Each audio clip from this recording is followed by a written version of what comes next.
is it starting at 35 minutes in? Weird. Is it loading? It's loading. And if you start doing it like this, you need to, wow, it's going. It's firing up the destinations. It's going green, green, green while the others are loading. I have to figure out how long it takes. Vanessa, this is for you. I have to see how long it takes because I noticed when I checked them after the facts, one Facebook was like 2 seconds ahead of the other one, and Periscope was a few seconds ahead of the other one in YouTube. So I'm giving it, yeah, like half of them are loaded now. How long's it been? 30 seconds? I think giving it a minute would be safe. Mario Ficini is live now. Let's see if the it should be on both my pages. But the question is it? YouTube, sending data. Yes, it is. You should be able to see it on my personal page now too. And you're welcome to check. I'll tell you when we get you'll know when I get started with it.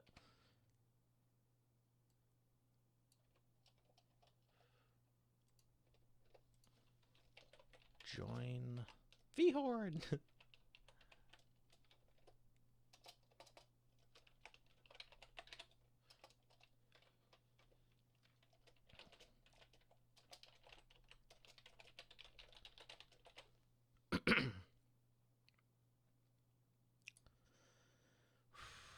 Okay, that's live. Looks like it's all good. So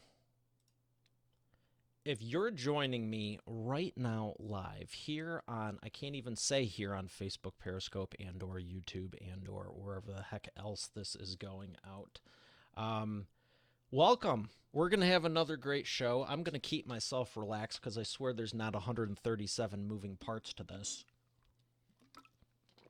We got V-Horn in the green room over here. She's cracking up. And she's looking and sounding great. We're going to bring her up. I didn't start yet. Might sounded like I did.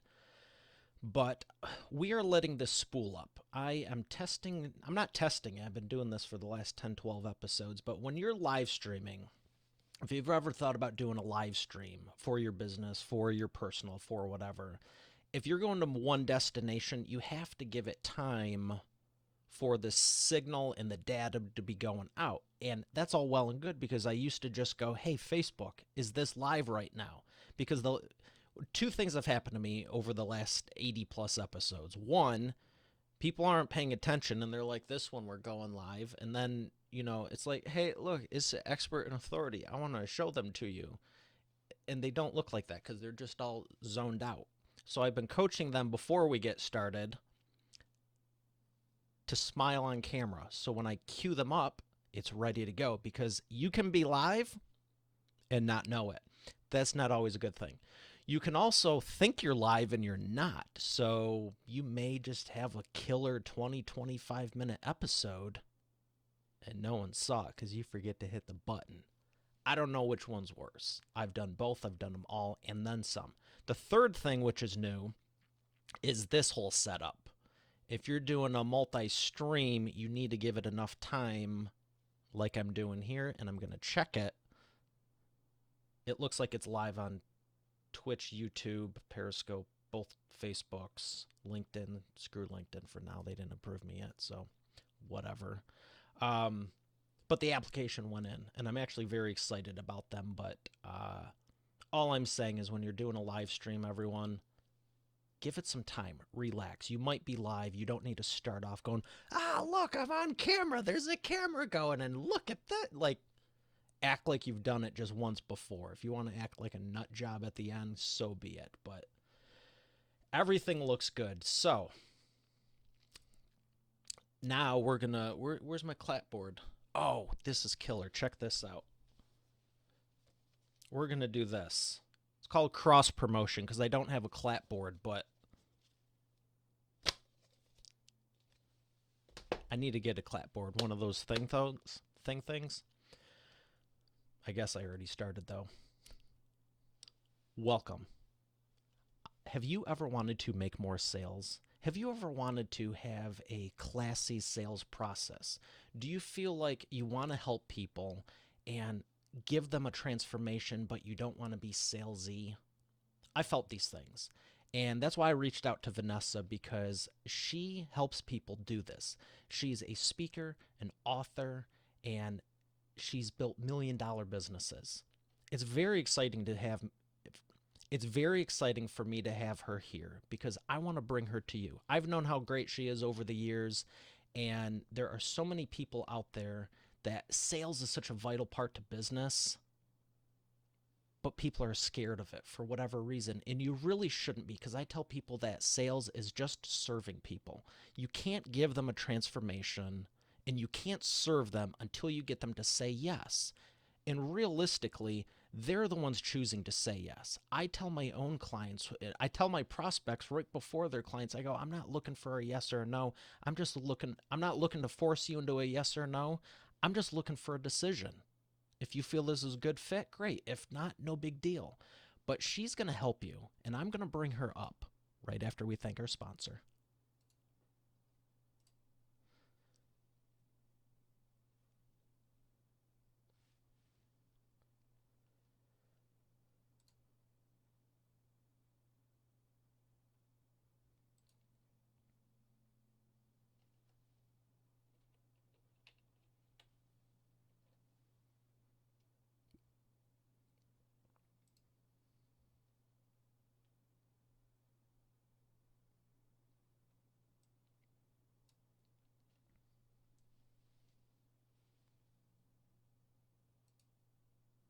Why are we so fascinated with Marilyn Monroe, Oprah, or Angelina Jolie? They just seem to have that it factor. So here to discuss how to know what you really want and how to get it is success coach Vanessa Horn. How do you know what you want and how do you get it? Well, that's the problem. People spend a lot of time talking about what they want. Well, there's a difference between having a want and a commitment that you're going to actually create it. Worthiness. If we don't believe we're worthy of something, then we'll settle for something that's not our deepest desire. True. Be true to yourself. The number one regret expressed by women at the end of their life was, I wish I'd lived a life true to myself, not the life everybody else wanted me to live. I've worked with women, 7,000 women over the last 9 years, and I see so many of these qualities that women want, and they look in others, and we can look at someone like Dr. Maya Angelou as inspiration for that. A woman who exudes so much radiance and such love for her life that you can't help but respond, I'll have what she's having. Helping women know what they really want and how to get it. Because what the world needs are women and men who are fully alive. Slow down and look at the parts of our life that we have that we can enjoy right now. I've worked with thousands of women to create a life and business they love. Yeah. It's like they went around life saying, is this who you want me to be? Right. Drop the masks. How do everyday people get it? It's a big question. Well, here to help us with that question is a life and business coach, Vanessa Horn. And then we'll be that one that people turn heads and say, hey, I'll have what she's having. I think you defining that makes a big difference in my life. Awesome. I want to help you. I want to help you get your work out in the world in a big way. We're going to help each other. We're going to help each other, Vanessa.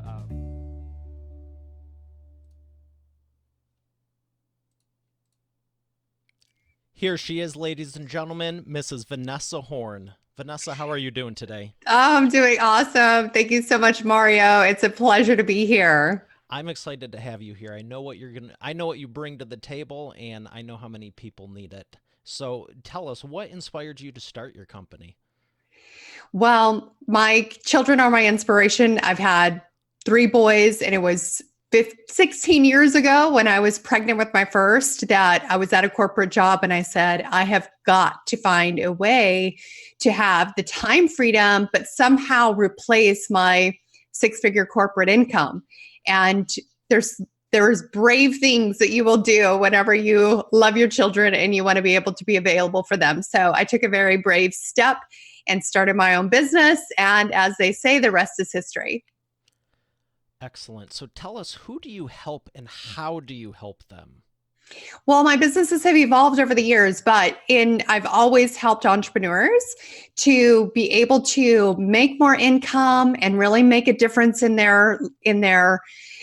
other people's lives and their clients' lives, and also be available for their children. I do have an MBA, so I've always had a passion for business, but it's been finding what is that model that most empowers individuals to be able to make that difference, and teaching them. It's actually been a couple of different models over the last 16 years that I've learned and taught other entrepreneurs.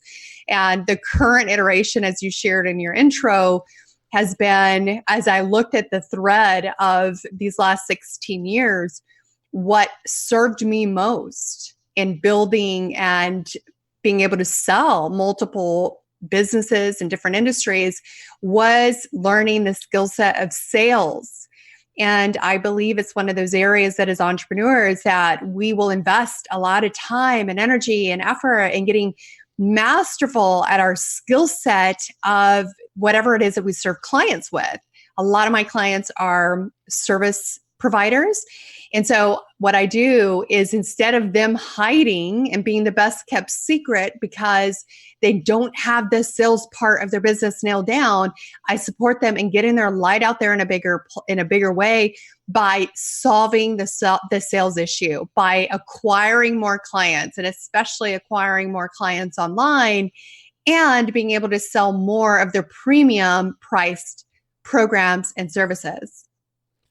I love that you've been doing that, because one of my passions has always been helping people and giving them the transformations. And like I was saying, you can't really dive in and work with someone in granular detail until they're a client and they're willing to get to that point. I mean, you can't just give general information for massive transformations. They don't value it. They don't value it. And what I've experienced was, it was about, 7 years ago that I made a definitive decision to move into the coaching and the speaking and basically representing my own brand online. At my previous entrepreneurial ventures were really representing other companies and other brands. But 7 years ago, when I launched into this, I knew that I had to support people to be able to I knew I wanted to get my message out there in a bigger way. And I plunked down $40,000 to work with my first coach. I literally took money out of retirement. I remember how I was excited about this new venture and how it was out of my comfort zone. And I believe, as much as that coach served me over the next year that we worked together, my biggest transformation came when I committed to something that I had said that I wanted. It was out of my comfort zone to put that much money down. But nobody thinks about if you spend $40,000 on a car. Nobody says, "Oh man, what are you doing?" They just look at it as "Oh, love your car," right? But that's an expense. But I looked at $40,000 in myself as an investment. And when I put that money down, it meant there was no turning back. This was burn the bridges. We're going all in on this thing. And I believe at least 50% of my transformation came from taking that step of commitment. And having been in that position myself, when I'm on sales conversations with clients or when I'm serving others to help them to train their teams or themselves be better at enrollment conversations, I say, don't take away the gift of that person committing to themselves of what they say that they really want. Because all day long we can say, I want 6-pack abs, or I want to create $1 million of my investment fund, or I want to do this or do that. We can throw around our wants and our desires and our dreams all day long. But how committed are you to making it a reality? And that's what the sell represents to me, is holding the space for your prospect to take inspired action on what they want most. Now, the assumption is that we only allow those prospects that are the right fit, that our service is the right fit for their needs. If not, we point them elsewhere. That's why when people have any entrepreneurs have a difficulty enrolling, I'm like, if you're serving them And you know that if they're not the right fit, you're going to serve them by pointing them elsewhere. You never have to be doing this enrollment conversation from a place of guilt or reservation, or I don't want to feel pushy, I don't want to be salesy. No, you're servicing them. And even though my program's called the Classy Close, it's really an opening. It's an opening where the relationship, when you move into the service delivery, the client work that you do, that's a continuation of the relationship that's been begun actually through the marketing and the sales process. Let me ask you, what does it make you feel when they don't want to move forward and they have some resistance in this and that, and you see people that allow that or accept it? How do you coach those people? Because I know you have the prospect, then you have the person who wants to close more, and then they hire you. How do you work them through that? Where they're feeling a sense of, say that again, like what's the self, let's just say that person who's conducting the enrollment conversation, what's the challenge they're having? They don't want to push them, or they're feeling some internal resistance to telling their prospect, hey, this is in your best interest. This is the transformation you're going to get. Essentially, they back down.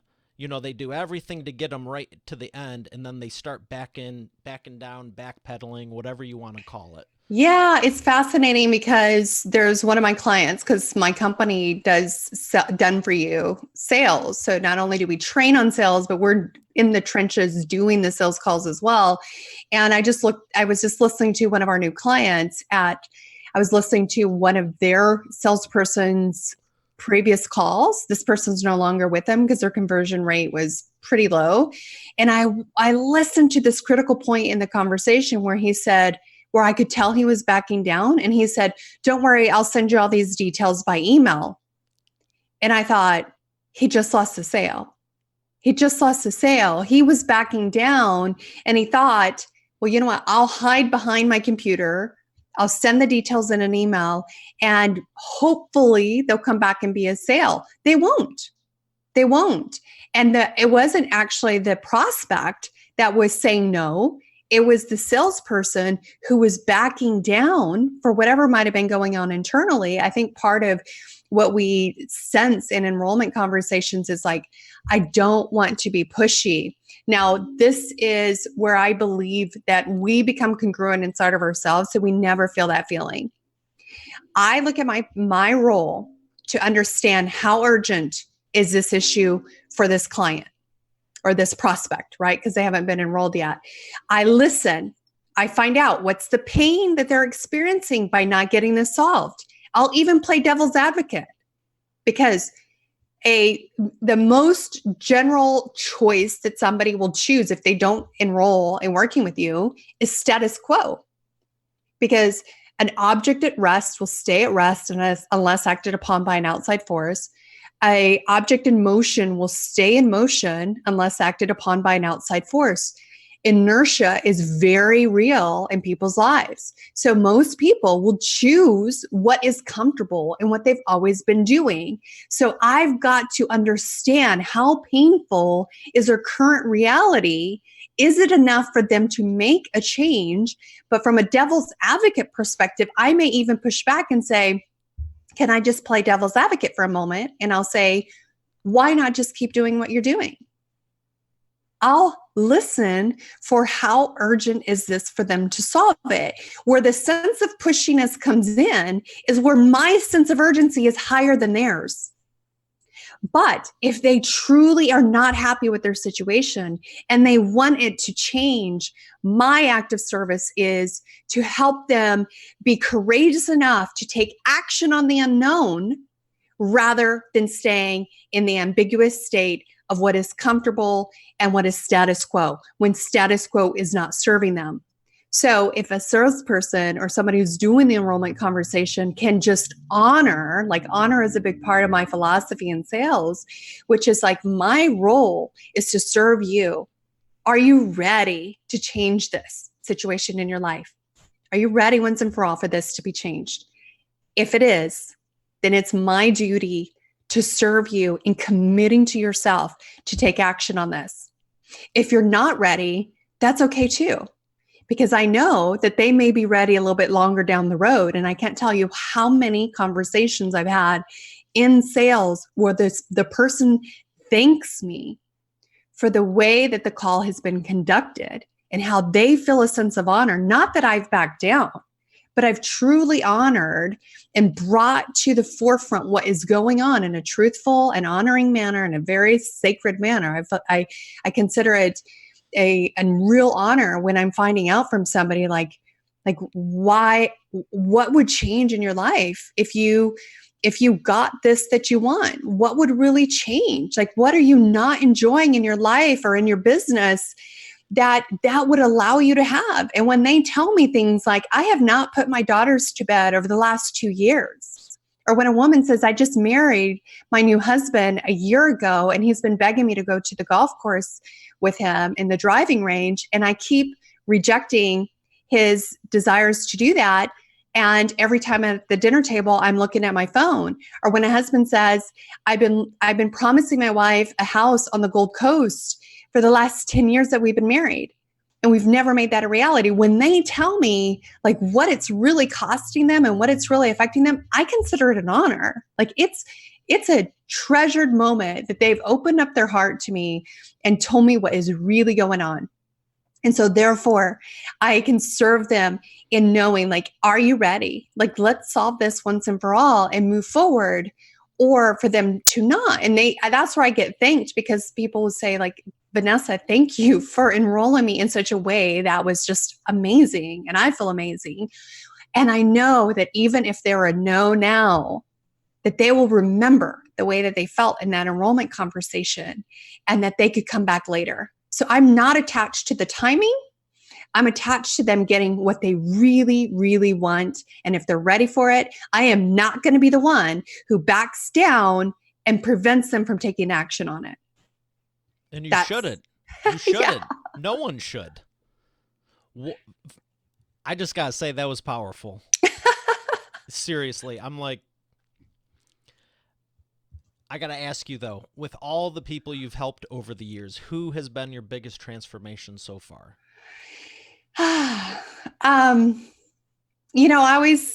been always amazed, because when I first moved into this online space, like, it's really remarkable to see, probably one of my first success stories was several clients that I helped them to like get online and package their expertise and create high-end clients. And I remember, like, at first, like, it was a big deal to help them to create 6 figures in 90 days. Like, I had several success stories that were like 6 figures in 90 days. And then clients who started creating 6-figure clients. And then it started to be like, okay, now we're having like 6-figure days. Like, it just continues to grow. So that's a beautiful thing that I've seen, is like, these are such transferable skills that are necessary at every level of business, even at multi-million-dollar business owners that I've worked with. And we've evaluated their sales processes, because to me, sales is 3 parts. It includes marketing, because your marketing is doing the pre-selling for you. It includes the actual sales enrollment process, everything from when they book an appointment all the way through the reminders and all of that. And I've like tweaked one little guy's one step. I just moved one step and he doubled his business from multiple millions to doubling it, because of the number of sales he was able to change just in that one step in his sales process. So the sales conversation is that second part of sales. And the third part of sales is the onboarding, is the client experience, because there's no value in increasing your sales exponentially and then you're losing them just as fast on the back end. And so there's that connection between pre-sales, which is marketing, sales, which is the actual sales conversation, and then post-sales, which is the client experience. And I've just seen that all levels of business, from starting out to multi-million-dollar businesses, that it's been valuable. So I'm excited, because I continue to see the results of working with clients as those levels of clients that I continue to work with continues to grow and grow. It sounds extremely rewarding, and I'm going to ask you, what is one thing that someone could do if they're listening to this right now and you're saying build 6 figures in 90 days? What's the most important aspect of that? Well, I guess it depends on what their baseline is. Are you talking about like if they're at zero? Yes. They've got to have a compelling offer to a clear audience that wants what they have, first and foremost. Then they have to have a way to enroll them, invite them, have an enrollment conversation, and convert them. So that's where you have the offer, you have a means to convert them, and then a way to attract them. So I remember when I came on as an example in this space, the first 18 months, I was taught the methodology of enrollment conversations, right? Which you would think I would be able to do well since my background was in sales, but I did it wrong. What I did was I thought, well, if I just serve really powerfully in my sessions, then the prospect will say, how do I work with you? But what I discovered was I had to have a clear methodology by which I was actually like leading the conversation and it leading to what I was selling them into. And so what I finally turned around that 18 months of creating 0 clients online was when I got clear, okay, Vanessa, stop messing around. Who are you going to serve? What problem are you going to solve for them? How are you going to solve it? Right? Like get super, super clear in your offer and only speak to those people. You do not have to serve everybody and their mother on earth, right? Like who are you speaking to exactly? And then I did some online marketing, attracted them to, in this particular situation, a webinar, but any tool that basically communicates how you can help somebody, share that, and then invite them to a session, or you can convert them directly on that webinar. But what's worked most effectively for me is to enroll them in an enrollment conversation into the program. So that's the sequence in which I serve clients. If they were going to want to create 6 figures in the next 90 days, is what's your core offer? That's what I call my create process. How are you going to attract the right clients? That's what I call market. And then how are we going to enroll them? And that's what I call sell. So create, market, sell. Now, let me ask you the flip side of the coin. So that was if someone's already at 0. What if they're already doing $500,000, $1 million, or a couple mil?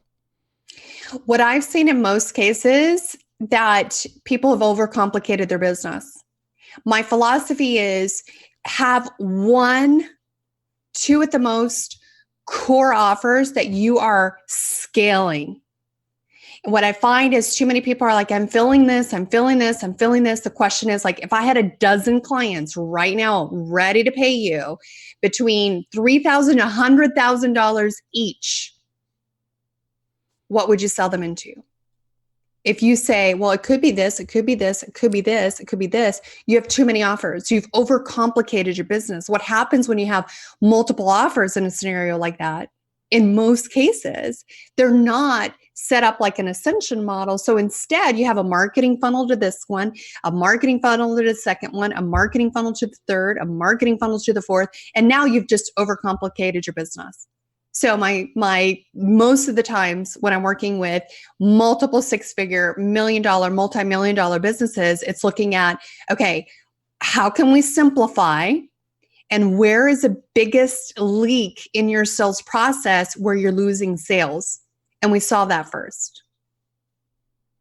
I love it because so many people think there's one magic bullet to all of this, and there's not. It depends where you're at, what level you're at. And, like you're saying, a confused mind doesn't make decisions. Well, now that I got my first 10 clients, I see this. Now that I got my first 10 clients, or maybe I went from 100 clients to 120 clients, they're like, now we need to scale this. And instead of scaling the process, they're scaling their offerings. And it just because the very first thing that we're tempted when we are not getting the sales that we want, whether that is $500,000, $1 million, multiple million, the very first place that entrepreneurs are tempted to change is their service delivery. That's the very first thing that they're tempted to change. Why do you think that is?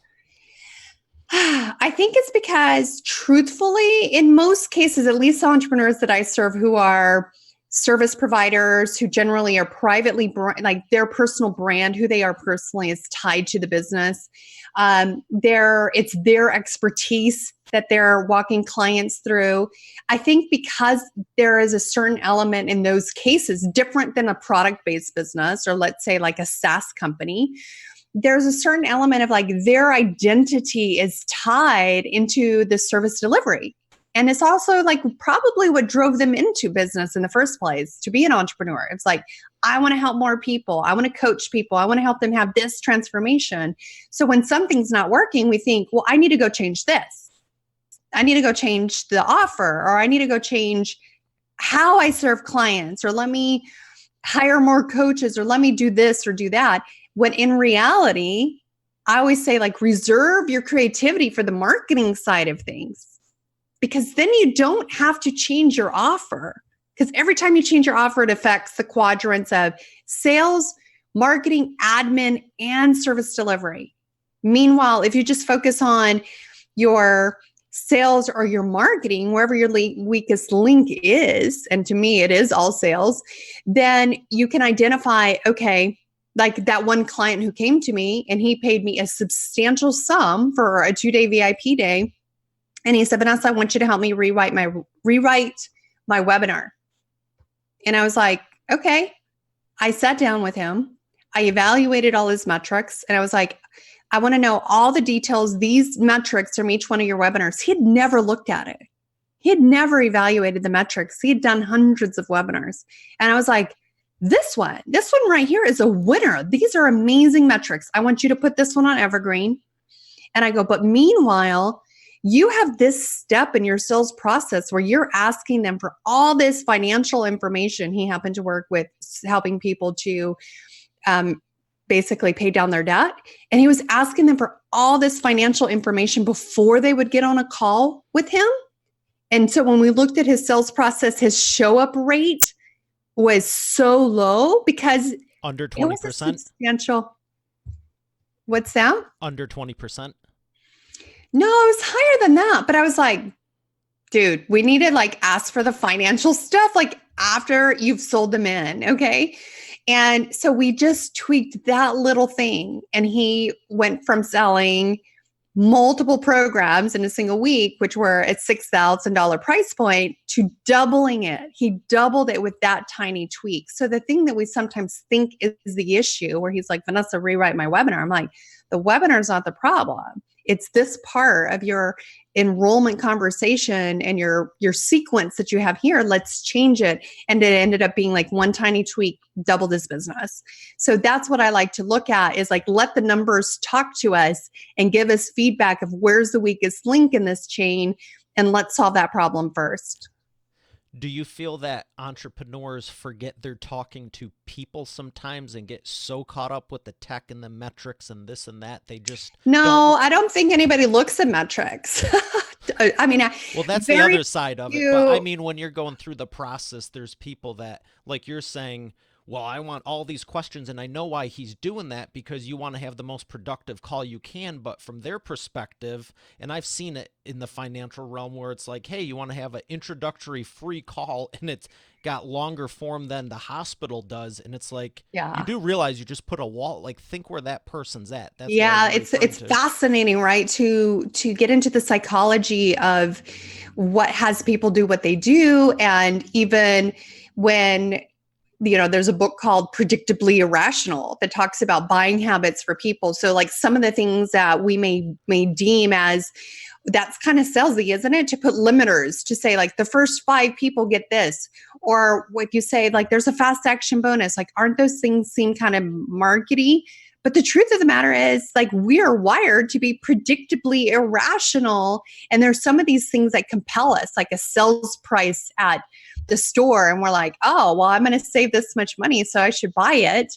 That compels us to make these buying decisions. And so I think it's like fascinating.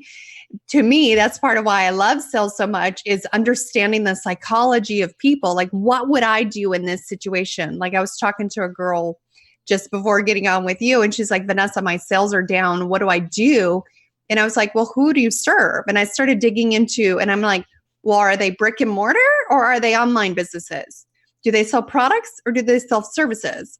Do they want local audiences or do they want national? And like, as I started getting into these nuances, she's like, I said, you need to speak to those nuances of who you really serve. And she goes, I'm too close to it. I didn't even realize, but there are distinctions in who I serve. And she started looking at her top clients, and I'm like, speak more to them. You'll get more of them. So sometimes it's just that we're too close to our own work, you know? I would have to agree. And that's why I love coaching people. And it's why I've done the same thing. And, you know, I told people a few years ago, I go, when someone asks what you're willing to risk and you can't say it all, you might not be committed enough. So many people say they want it, but how many are willing to do not just what it takes, but whatever it takes to get there? Well, it's a scary proposition. You know, I think as entrepreneurs, we're a little crazy. You know, there's the quote that says, who are those that believe that they're crazy enough to change the world? That's like how we are wired. You know, the Steve Jobs of the world, like we have the audacity to believe that like I can make money making a difference and being available for my kids. And there's a certain tenacity and belief that we have that like we're going to, other people would say, who do you think you are? But we're saying, no, I'm going to go after it. And so I think it's, you know, really, really what I remember a quote by Brene Brown, when I first got started in this business. And she said, what is worth doing even if you fail? What is worth doing even if you fail? And that was a hard question for me to answer. Like, would I be willing to fail at this? Because there was a moment that I remember my biggest fear was that I was going to make my family homeless. Like that was a legit fear because I was putting it all on the line. I was draining our retirement funds. It wasn't always pretty in this journey. And I remember at one moment where I had to pay my team. And I was so like, one of the biggest things was like, I never wanted to not be able to pay the invoices of my team. It felt like a second family that I was providing for, my own family, but also my team. And I feared like, what if I'm not able to pay my team? And I remember this month that I had gotten so bad in my business that we had no money. We had no money. We had maxed out the credit cards. And I was literally having a conversation with my husband of, babe, how much money is in the kids' bank account? It felt like it was one of these shameful moments where I was like, I am literally like about to break my kids' piggy bank to be able to pay my team. And what ended up happening was I got a cash advance on one of my cards and I paid it off within a week or two and we came out okay. But that fear of what if I can't pay my team? What if I put my family to be in a homeless situation? And I don't say that lightly because as a kid, I literally grew up in a situation where we didn't have a place to live. So a local church let us live in their church. Like we were setting up our bunk beds in the Sunday school rooms. And we had that situation for a year. And they didn't have showers at the church. So we had a pool pass to the university pool. And we would go to the pool pass and use the locker rooms to take showers. And when the bus would drop us off at the church, we would walk down as if we were walking down to one of the neighborhoods. And so people would say, where do you live? And we'd be like, down there. And then we'd turn around and walk back to the church. It was a hard experience as a middle schooler going through that. And so that felt so close as an entrepreneur that I could put my family in that situation of like, where are we going to live? If we like burn through all the money, like we could legitimately be wondering, are we like, couch surfing at your mom's house? Where would we go? And that was, I think that's when you say like, are you committed that you're willing to do it all? Those are real fears that show up in the minds of entrepreneurs to say like, what's the worst case scenario that could happen? And we deal with those thoughts when things don't go well in our business. And that's why I think it's like it's amazing the people who are courageous enough who say, you know what, I have the audacity to go after it. And I want that more than entertaining the fear. I want to make a difference in lives of individuals more than I'm willing to entertain the fear that I would be homeless. And actually I realized like, I was like, well, if I did end up homeless, I would turn that homeless shelter around. I got connections in the bedding industry, so I'd get us luxury beds donated. And then like other homeless shelters would probably contract me out to consult how we like turned around this homeless shelter. So I was like, in the end, I'll be okay. You turn it into getting more clients, wouldn't you? I get more homeless shelter clients. I'm not making light of this situation because I think it's awesome you moved past that and can now inspire and help others. I do want to ask what you said, the desire to be where you want to be and have that belief is greater than the fear. Is that one of the ways you move past it? Always, always, always. When there's something that I say that I want, but there's something I can tell is holding me back, I would say like there's competing commitments right now. There's competing values. So I make myself choose which one is more important to you, Vanessa. Is it more important to you to feel safe and not put yourself out there because you don't want to be criticized? Or is it more important to you to give voice to what you've been through in case one other person's lives can be changed? Is it more important to you to have the comfort of, cutting coupons and trying to live on a modest income, or be willing to like figure out this game of entrepreneurship and basically the system it takes to be successful in your particular industry? Like which one? And so when you make those choices, yes, it's very real. We could have the fear of going homeless, but what's more important to protect against that? Like, is your safety and security more important to you, or making a difference? Like ultimately it's those kinds of choices that we've got to present. And I always tell people there's no bad choice, but be honest with yourself, like which one is more important to you, and then take action on the one that you value most. So it sounds like you fully believe you can profit with honor. Yes, thank you. For those who are not aware, that is the title of one of my books and one of my programs. Yes, 100%. I'm very thankful you're sharing this because I was holding back not to tear up, but you touched home with me for a couple of things you were saying, and I felt the passion. And so many people, it's like you do everything to get to that end point, and then when they get there, it's so rare for them because they're just used to going in the beginning stages over and over and over and over. What do you do when you get there? It's absolutely scary, but that's when you have to go, do I believe in what I believe, and am I going to help people, or am I going to, backpedal or whatever? Yeah. And the thing about it is like, we think that somehow when we arrive at some destination that it all of a sudden clicks and we don't have any more fears or we don't have any more concerns. And what I've discovered is like, we have this gift of imagination. That's all that it is. It's a gift of imagination. And that gift of imagination in fear is just being used to create a worst case scenario. That's all it is. It's the same gift of imagination, but look at how many times things turned out amazing for you. Look at how many times things turned out better than you wanted them to. Look at how many times you created what you wanted to do.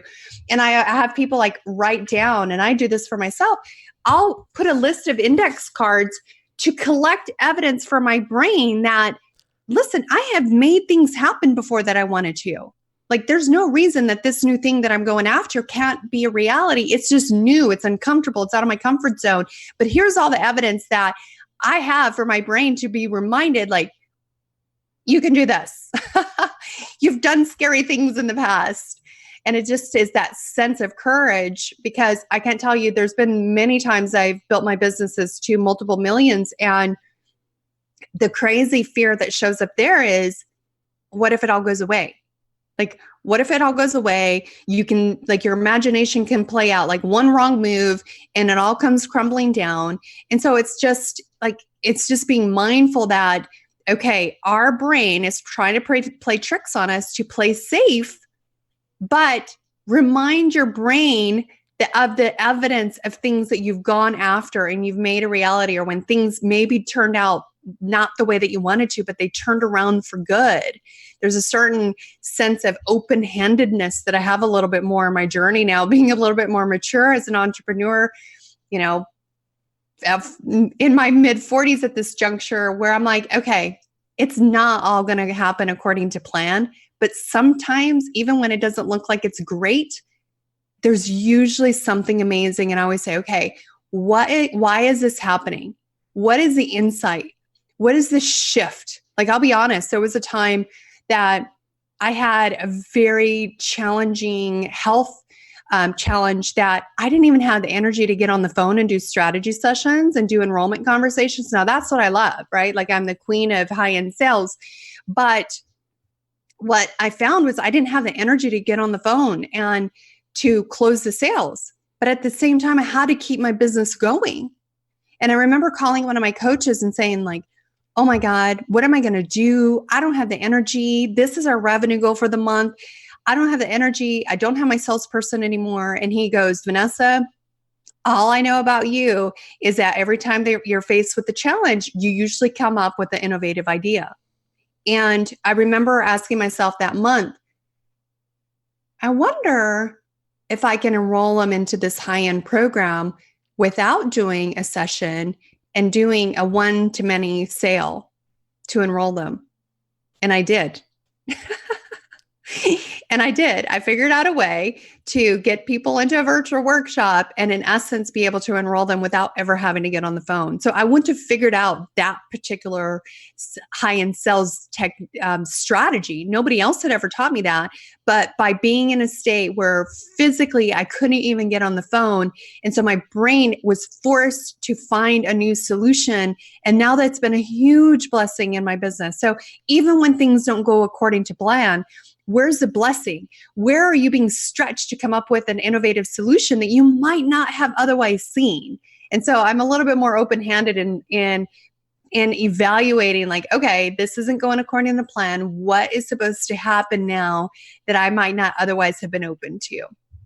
The blessing in disguise, and now you found a new way that no one may be talking about, or just a new way that's better for you. At the very least, 100%. You've got a great family, you've got friends, you can only take so many calls per week. Everyone goes, I want 100 new sales calls, but it's like, do you really? Could you handle it? What's your onboarding process? What's the enrollment? How much time do you got? Yeah. Yeah. So when we were talking about Profit with Honor, tell me what the book has done for your business. The books, I should say. Well, Profit with Honor was based on a program, actually my first program that I launched online, which was, at the time, I served exclusively the network marketing industry. And I had built to the top in that industry. And the tagline of that book is how to get to the top in your industry without burning out, selling out, or losing out. And it's based on 3 principles: honoring yourself first, because so many of the things that we experience as discomforts in business is because we haven't learned to honor ourselves. As an example, if my no is no, and I can trust myself that when I say no, I really mean no, and I don't say yes to try to please somebody, then I can hold the space in a sales conversation for them to speak what is true for them. Is it really a no? You do not have to say yes for me. And that's an example of when we honor ourselves, we can honor somebody else. Like, there's an integrity of the way that we're showing up that brings out the best in somebody else. So the second part is honoring others. And that means honoring somebody. If their sense of urgency isn't greater than mine, they're not ready. They're not ready, and I'm not going to push it. And then the third is honor the process. And that's what I teach, are the processes and the procedures around, like, really building your business, particularly looking at the sales processes from marketing, sales, through client enrollment. Well, those are some great tips there, and I'm so glad. And what it's done for my business, I'll tell you, the biggest thing was when I committed to serving a specific industry and to serving them in a particular way, that program launched. I was able to use the transcription of the course as a manuscript for my book. That was my repurposed content strategy. And that year, it was pretty remarkable, the before and after of just taking, I know your work is authority, really building your authority, just taking a stand of who do you serve, what problem do you solve for them, and being clear with that messaging. No kidding, in a year of launching that program and the manuscript that came and became a book, I was invited on those television interviews that you see on that reel that you played. I was invited to speak in front of an audience of 15,000 people in Asia. I mean, I was literally on my dream board to speak in front of a big, huge stadium of people. And there I found myself, and I was like, I took a picture because I was like, this is so crazy that this exactly matches the picture that was on my dream board. And I was interviewed on podcasts and being asked to be on summits, these kinds of things of people knowing oh, that's what you're about. And they get your value proposition, and they get your distinctions and your philosophies and your premise of why you believe what you do versus other solutions that might be in the market. And so it just opened up, I think, all these opportunities of speaking and being on interviews and clients as a result that I wouldn't have otherwise gotten. So that would be the value of creating a program and a book.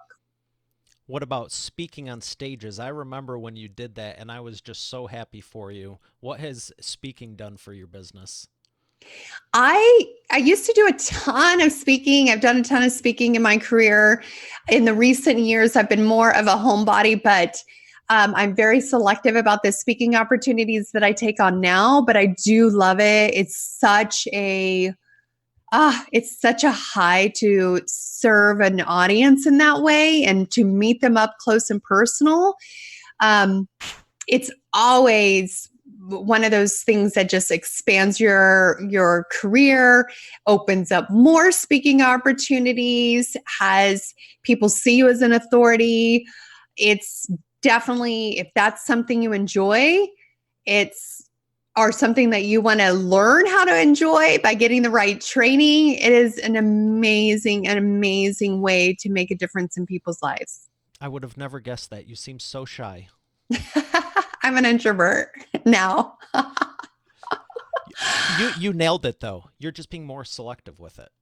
Yeah, that's all that it is. Because I used to travel once a month, and now I travel more 5 or 6 times a year. So it's just being more selective. I've done very much the same thing, and it's you don't need to. I think a lot of people think they have to be everywhere in real life all the time to be they're doing something, and that's not the case. You should. No, you just reverse engineer. I call it visioneering. What do you want your life to look like?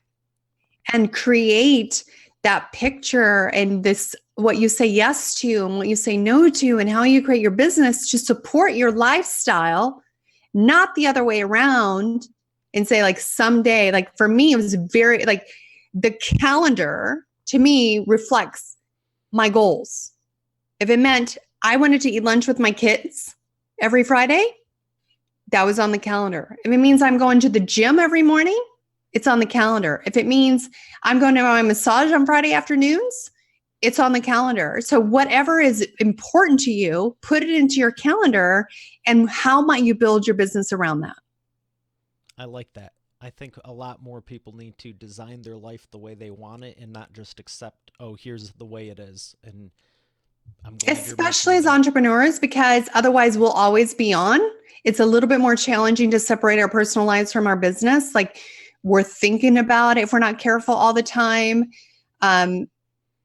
It just can encroach on our personal lives. And so therefore you've got to block off those personal times and what you want your life to really look like. If it means, for me, part of my business plan is going to exotic locations to run retreats.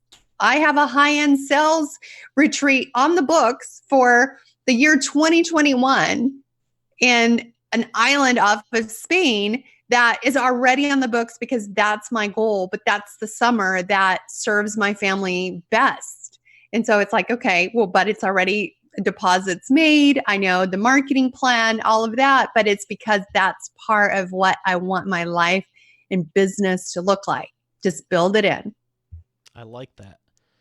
So I got one fun question for you before we go to the imperfect action round, and that whole thing is fun, 60-second rapid fire questions, but I always ask people, I'm calling it the expert authority roller coaster because stuff happens, people have different viewpoints and everything, but yours, because of what we were discussing, I'm going to ask you about music.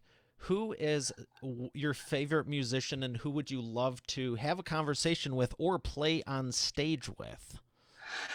Oh my goodness. Well, I just recently watched The Voice. You sure? This is spring 2019 that you and I are, after spring 2019, we're having this. I'm sure it was The Voice, though? It was The Voice, and Mei Lin was the winner. Mei Lin was the winner. She probably hasn't even put out any albums now because it's just June. The show just wrapped up a month or so ago. To me, she is amazing, amazing, amazing. She has a challenge where she's deaf in one ear, and her story is amazing because she was a waitress up in New York City. Her family had moved there to help her learn music and Broadway, and she'd almost given up. She'd almost given up on her dream, and she ended up going on The Voice. Extraordinary voice. Look her up, doing the song "Stay" by Rihanna. The best rendition of that song, and it would just be awesome to interview her, spend time with her during this immersion, this transition, and like what it felt like in those moments when she was about to give up, and this like what's next. Like, I don't know, that's just super exciting for me. So I would name somebody like her who's not yet known, but I know will be. That is awesome. There's a lot of inspiring people out there, and I appreciate you for sharing that because they don't have to be just entrepreneurs. They can be anywhere, and I'm always looking out for just cool people that are inspiring and they have the entrepreneurial spirit. Well, you and I had the conversation about one of my new shows is my favorite is called Songland because they're collaborating together and they're creating together. And it's just extraordinary to see that spark of genius that's happening with these people that are having fun. I mean, you could say they're doing serious work, right? Like they're talking about like that song is a house song because it's going to be paying for your house. And like these big outcomes that can come from this collaboration. So it's serious work, but they're having so much fun and enjoying themselves and doing it in collaboration. And that's what I see entrepreneurship as is, we're creators. There's collaboration and so many entrepreneurs are feeling solo and lonely and working by themselves in their businesses or at home. And that's a very big epidemic is the loneliness at the top in entrepreneurship. But that's what I believe it could look like is like Songland where we're working in collaboration, having fun together. So I appreciate that we've been able to do this together. I'm in full agreement with you. One of the things back in high school, people are like, what do you want to do? I literally said, I want to get paid to have fun. Oh my gosh. You're an Enneagram 7, aren't you? I need to look that stuff up. You need to look it up. Where did that come from? I've been hearing more and more people, even at church, the pastor talked about it. And the I was Enneagram like, what is this thing? Is it new? Like, no, it's not. It's based on ancient wisdom, but it gives you insight to basically your subconscious drivers, like what takes over, what are your motivators that you don't even realize is the way that you're driven in life. And there's the 7 is fun. Like they just love like stimulus and new things and fun. And so I would guarantee you're probably high on your 7. It sounds like, have you heard of Wired That Way by Marita Littauer? No, that sounds fascinating. It's about the personality types, and it sounds like the sanguine personality type. Life of the party. There's a cool story in the book about that, but I'll save that when we come back for the imperfect action round.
All right, and we are back with the imperfect action round. Vanessa, are you ready to take imperfect action? Yeah, let's go.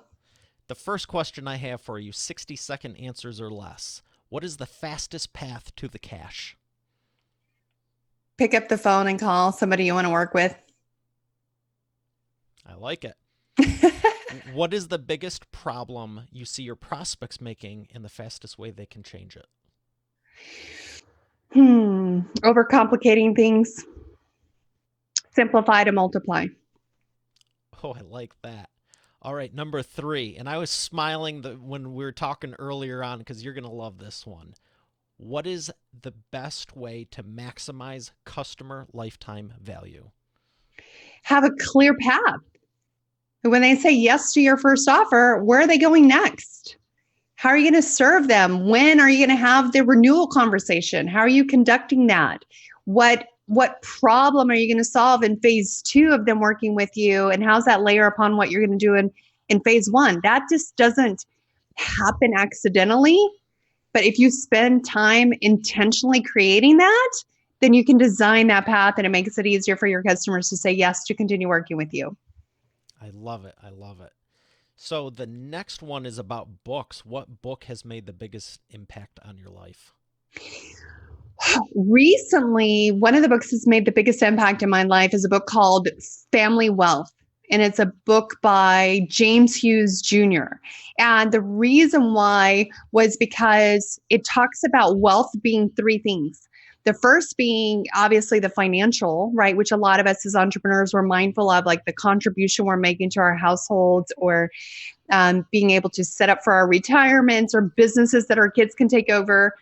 And so financial is always a given when you think about wealth, but he brings to light 2 huge things that were instrumental in my life. One, the wealth of relationships. Your kids seeing, and you're giving them the family wealth of relationships. And thirdly, intellectual property. And that's where I love, because I help clients to package their expertise. So the intellectual property that you pass on as wealth to your children and to your generations. That sounds like a good one. Thank you for recommending it. Where can people find you? Well, the best would probably go to vanessahorn.com. vanessahorn.com. But if others are saying, like, how do I get like specifically around these high-end strategies? How do I get more high-end clients online? And I want help Vanessa around this, like marketing, the enrollment conversation, and serving clients so I can maximize the lifetime value. Then I have a free workbook and a video training that I do if you go to webinarwithvanessa.com. And I do a more in-depth training than we were able to cover today. Excellent. Well, I will make sure it goes on to the show notes on eainterviews.com, so the links are all on there and people can check it out. And I just want to say thank you, Vanessa. It has been an absolute pleasure, and I loved what you shared. I wish we could go for, do a half-day training and everything, because I know how powerful you are, but this was action-packed, and I just want to say thanks. So fun. Thank you so much for having me. Hey, that's the business, right? Like you said, can we just get paid to have fun? Let's do it. Then we did. We are. That's the cool thing. So thanks again, and I'll see you on, no, I was going to say the next episode, but thanks again, and I look forward to seeing you soon. Likewise.